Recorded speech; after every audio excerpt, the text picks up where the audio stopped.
চালো সুন্দর করে। এই যে আমাদের আজকের মাঝি, আর পিছনে আমি, আমার পিছনে আমার বড় ভাই সোহাগ ভাই। তো আসলে প্রথমে আপনাদেরকে সালাম দিতে পারি নাই, দুঃখিত। আসসালামু আলাইকুম। আশা করি আপনারা সকলেই খুবই ভালো আছেন।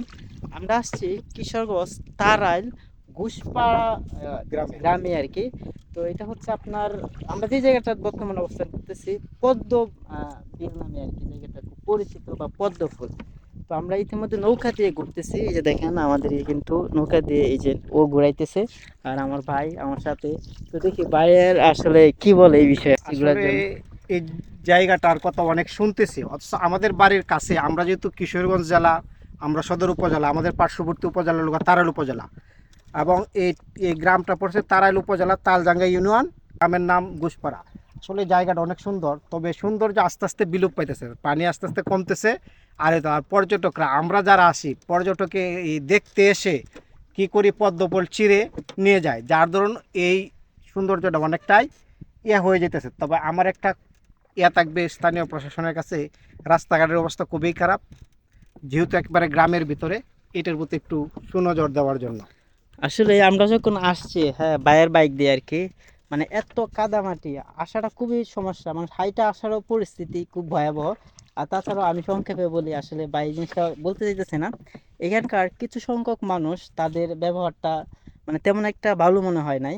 যে আমরা যখন, মানে আমরা হয়তো আঞ্চলিক ভাষায় চিনি যে ক্ষেতের আইল, তো ক্ষেতের আইল দিয়া যখন মানুষ যাতায়াত করতেছে, তো এখানকার স্থানীয় কিছু লোক আছে আর কি। তো তারা মানে অপরিচিত মানুষের সাথে যেভাবে খারাপ ব্যবহারটা করতেছে, এটার জন্য আসলে আমরা মোটেও প্রস্তুত ছিলাম না। কারণ দূর দূরান্ত থেকে অনেক মানুষ আসে এই জায়গাটা দেখার জন্য।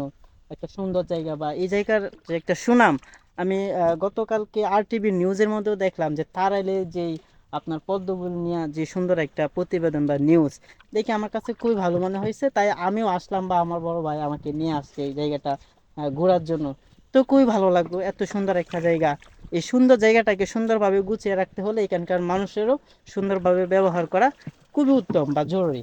তো আসলে এখানকার আরেকটা জিনিস দেখলাম যে অনেকে দেখা যাচ্ছে যে পদ্ম ফুল, এগুলা অনেকে দেখা যাইতেছে চিরা নিয়ে যাইতেছে, যার কারণে এইখানকার সৌন্দর্যটাও আস্তে আস্তে বিলীন হয়ে যাইতেছে বা নষ্ট হয়ে যাইতেছে। তো আসলে বললে অনেক কিছু বলা যায়, তবে প্রচুর রোদ। এই রোদের মধ্যে এই অবস্থায় আসলে কথা বলাটা অনেক কঠিন হয়ে যাইতেছে।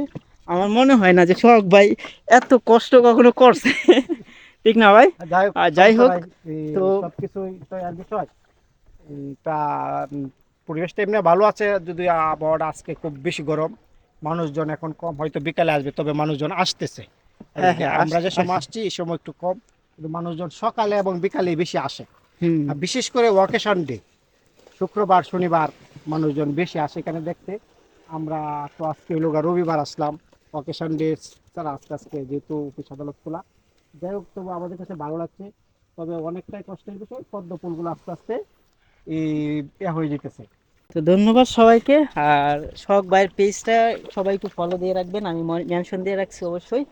আর যারা আসতে চান অবশ্যই আসবেন। এটা হচ্ছে, আমি আবারও লাস্ট কথাটা বলতেছি, লোকেশনটা হচ্ছে কিশোরগঞ্জ তারাইল, এই জায়গাটার নাম নাকি ঘুষপাড়া। ঘোষপাড়া, ঘোষপাড়া গ্রাম। তো এই জায়গাটার মধ্যে আপনারা চাইলে আসতে পারেন। আর এখানকার আপনার যেই মাঝি বা নৌকা চালক, তার ফোন নাম্বারটা কিন্তু আমি স্ক্রিনে দিয়ে দিয়েছি। আপনারা চাইলে তাদের সাথে কোনোভাবে কন্ট্যাক্ট করে বা যোগাযোগ করে আপনারা চাইলে এই জায়গাটাতে আসতে পারেন।